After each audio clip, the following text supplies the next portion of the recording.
Hello tout le monde, on se retrouve aujourd'hui dans une nouvelle vidéo où je vais vous donner quelques conseils pour organiser un gros tournage.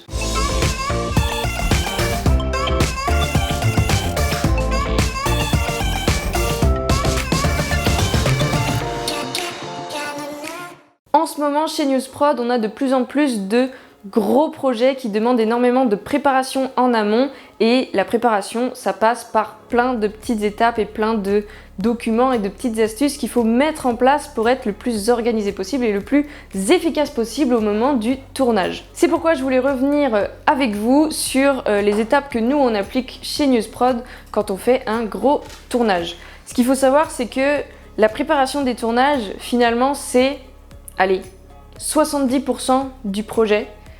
Il y a 10% de tournage et les 20% restants c'est du montage. Mais ce que je veux dire, c'est que la plus grosse partie d'un projet, en tout cas quand c'est un gros projet, c'est vraiment la préparation parce que c'est ce qui est le plus long et le plus laborieux à mettre en place pour que tout soit prêt au moment de la réalisation.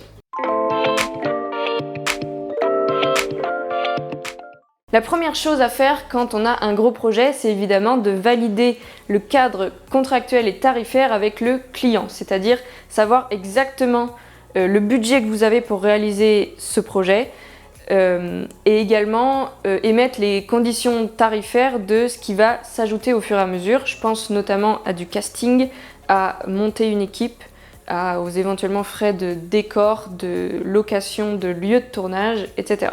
Tout ça, ça doit bien être précisé au devis, au contrat, au moment où vous négociez avec le client pour savoir si c'est inclus dans votre tarif de prestation ou si ce sont des annexes qui vont s'ajouter au prix du client et auquel cas ce sera au client lui-même de payer ces frais-là.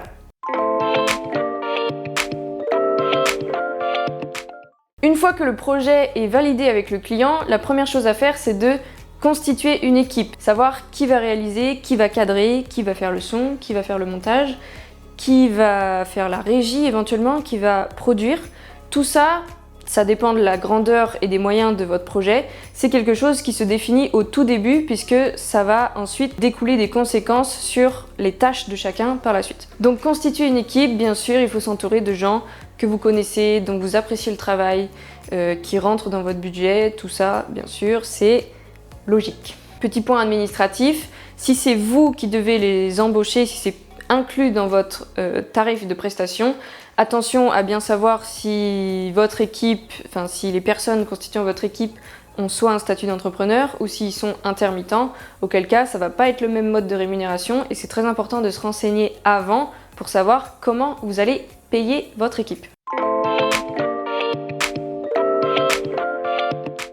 Ensuite vient le moment du casting et là, ça peut être le client qui s'en charge, mais je vous conseille quand même de vous en charger parce que un casting, c'est ce qui va faire toute la différence entre un projet amateur et un projet professionnel, c'est finalement les gens qui apparaissent à l'image. Si les personnes ne savent pas poser, ne savent pas donner la bonne expression, le bon mood en image, évidemment que ça va foirer tout votre projet. Donc très important d'avoir un bon casting et c'est pour ça que je vous conseille de le faire vous, la recherche. Par contre, vous pouvez dire au client que c'est lui qui paye les acteurs derrière. Vous débrouillez avec lui, vous voyez comment vous faites. Pour chercher un casting, il y a plusieurs solutions. Il existe des tonnes de sites internet, d'annonces.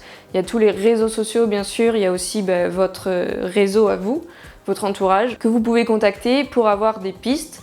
L'important, c'est de faire plusieurs propositions à votre client. Comme ça, vous faites une première sélection de personnes dont vous êtes satisfait du travail et derrière c'est quand même le client qui a le dernier mot, qui a le dernier choix pour sa campagne publicitaire. C'est très important que ce soit lui qui choisisse et qui ait la décision finale. Pareil pour le casting d'un point de vue administratif, bien se renseigner, savoir s'ils sont auto-entrepreneurs, s'ils ont une société, s'ils sont intermittents, pour savoir comment les rémunérer et évidemment savoir aussi combien vous les rémunérez. Je vous passe les détails, mais bien sûr, il faut que les personnes que vous sélectionnez soient dispo aux dates de tournage, correspondent aux valeurs de la marque, correspondent au profil cible de la marque, bien sûr.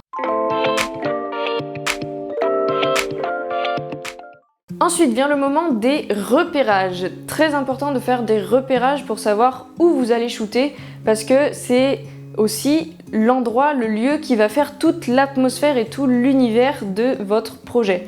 Donc selon moi, c'est très important d'aller sur place, d'y aller vraiment, surtout si vous êtes réal ou cadreur, parce que vous allez pouvoir faire des repérages, quoi. Donc prendre des repères, savoir quels angles de vue sont sympas, quels sont les lieux précis où c'est intéressant de shooter, et là encore une fois, ça peut être intéressant si c'est prévu dans le devis et si c'est vu avec votre client, de faire plusieurs repérages et de laisser la décision finale à votre client des lieux de shooting.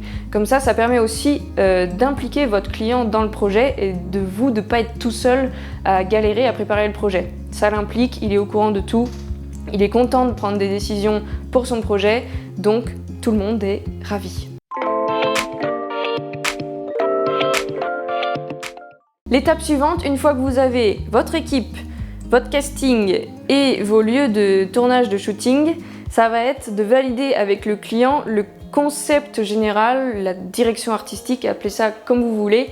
C'est en tout cas les principales inspirations, de valider les points les plus importants artistiquement, les choses qui vont être indispensables à l'image pour à la fois vous différencier et à la fois répondre aux besoins et aux valeurs de votre client. Ce que j'entends par direction artistique ou concept, ça va être, par exemple, si vous êtes un shooting studio, savoir la couleur du fond. Est-ce que c'est fond blanc, fond noir, fond coloré?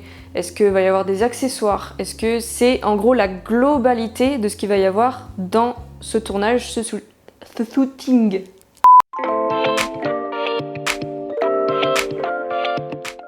Ensuite, une fois que ça c'est validé, il y a bien sûr l'étape suivante qui est le script, le découpage, le storyboard, la shotlist, appelez-le encore une fois comme vous voulez. C'est finalement définir ce qu'on va voir à l'image, écrire noir sur blanc ce qui va se passer dans votre film. Donc si c'est un storyboard, c'est en dessin, si c'est une shotlist, c'est une liste de plans, si c'est un découpage, c'est un tableau avec écrit les différents plans à tourner, etc. L'important, c'est de savoir ce qui va se passer, dans quel ordre, de détailler le plus possible les plans que vous allez avoir pour que le client, lui, puisse se projeter et donc puisse apporter des modifications, valider, invalider votre projet. Et c'est ça qui va faire votre structure générale pour ensuite tout votre tournage. Et c'est ça qui va être votre guideline pendant le shooting. Je vais y arriver. Quand le script est validé, on passe à la phase de dépouillement. Mais qu'est-ce que c'est qu'un dépouillement? Un dépouillement, c'est tout simplement un tableau qui va récapituler séquence par séquence tous les besoins et tous les détails dont on a besoin pour réaliser cette séquence. Ça peut être à la fois le casting qui apparaît à l'image, de quel matériel on a besoin pour tourner, quel matériel on a besoin pour le son, est-ce qu'on a besoin de machinerie, est-ce qu'on a besoin de drones, est-ce qu'on a besoin d'autorisations particulières pour tourner à tel endroit, etc. Est-ce qu'il y a des accessoires? Si oui, la liste des accessoires, le lieu de tournage, enfin bref, tout ce qu'on doit savoir pour tourner cette séquence, elle est reprise dans ce document qui doit tenir sur une page. C'est un tableau facile et vous remplissez les cases et vous notez tout ce qu'il y a à savoir pour la séquence. Et bien sûr, une page par séquence, comme ça vous avez tout ce qu'il vous faut pour préparer votre tournage. Ensuite, il va falloir gérer l'administratif et ça, c'est la tâche dans la production. Quand vous avez une production, quand vous êtes tout seul à réaliser, et c'est votre mission aussi. Gérer l'administratif, ça veut dire demander les autorisations pour le drone, demander les droits à l'image pour le casting que vous avez embauché, demander des droits de tournage et de filmer si vous tournez dans des lieux privés, les demandes d'arrêtés municipaux si vous tournez dans un lieu public, les demandes de cession de droits si vous utilisez de la musique non libre de droit. Tout ça, c'est de la paperasse dont vous allez avoir besoin et qui est indispensable à faire sur un tournage. Et enfin, la dernière étape pour terminer cette organisation de tournage, c'est la feuille de service ou la FDS. La feuille de service, en gros, elle va reprendre le dépouillement, mais par jour. C'est-à-dire que si vous tournez plusieurs séquences par jour, vous allez noter sur cette feuille de service tout ce dont vous avez besoin pour une journée, pour cette journée-là. Et donc, sur cette feuille de service, il y a énormément d'informations. C'est vraiment la feuille de route, c'est la feuille où on doit avoir toutes les infos pour la journée de tournage. Cette feuille-là, vous envoyez à tout le monde, casting, production, équipe, à tout le monde, vous l'envoyez un peu en avance, quelques jours avant, et vous la renvoyez la veille du tournage pour être sûr que tout le monde l'a bien reçue et tout le monde a bien connaissance de ce qui se passe dans la journée du lendemain. Sur cette feuille de service, on retrouve qui est convoqué sur le tournage et à quelle heure. On retrouve les numéros importants à appeler en cas d'urgence, en cas si on est perdu, en cas de quoi que ce soit. On retrouve les différents horaires, à savoir à quelle heure on arrive, à quelle heure on déjeune, à quelle heure on fait des pauses, quels sont les horaires de lever et de coucher du soleil, tout ça c'est hyper important. On retrouve l'adresse de rendez-vous du lieu de tournage et ses éventuelles subtilités, à savoir est-ce qu'il y a un digicode pour entrer, est-ce qu'il y a un parking spécifique pour se garer. Tout ça, ça doit être écrit sur la feuille de service. On retrouve notre extrait du dépouillement qui reprend métier par métier, qui doit faire quoi, à quelle heure, qui doit amener quoi, qui doit prévoir cet accessoire-là, qui doit amener la voiture à tel endroit.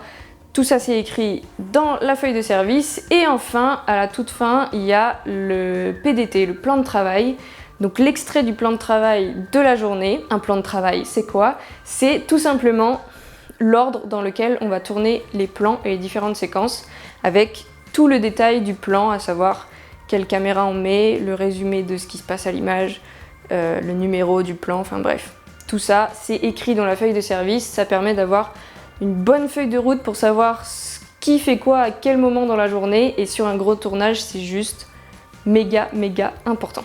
Donc comme vous le voyez, organiser un gros projet, ça ne se fait pas du jour au lendemain, ça nécessite beaucoup d'organisation. Si vous avez une production spécialisée là-dedans, c'est encore mieux, mais si vous devez le gérer vous-même, eh bien vous devez apprendre à gérer tous ces petits éléments. Moi j'ai eu la chance de faire des études justement spécialisées en production, donc tous ces éléments-là, je les ai acquis au fur et à mesure, et aujourd'hui pour mes tournages, ça se passe comme sur des roulettes. Mais c'est des choses qu'il faut apprendre, qu'il faut ancrer dans son processus, et finalement ce n'est que bénéfique à la fin quand vous les maîtrisez. Comme je suis très sympa, je vous ai préparé les documents dont j'ai parlé, à savoir dépouillement, plan de travail, feuille de service, et je vous ai mis d'autres petits bonus à télécharger. Le lien est dans la description. C'est des modèles qui sont modifiables, comme ça vous pouvez les adapter à tous vos tournages, et j'espère que ça vous sera grandement utile. Sur ce, si ne serait-ce qu'un seul de ces conseils t'a aidé, n'hésite pas à liker, à partager ou à t'abonner, ça nous aide grandement pour soutenir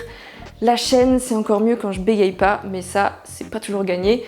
Et d'ici là quoi, je ne sais pas. C'est la pire fin de vidéo du monde.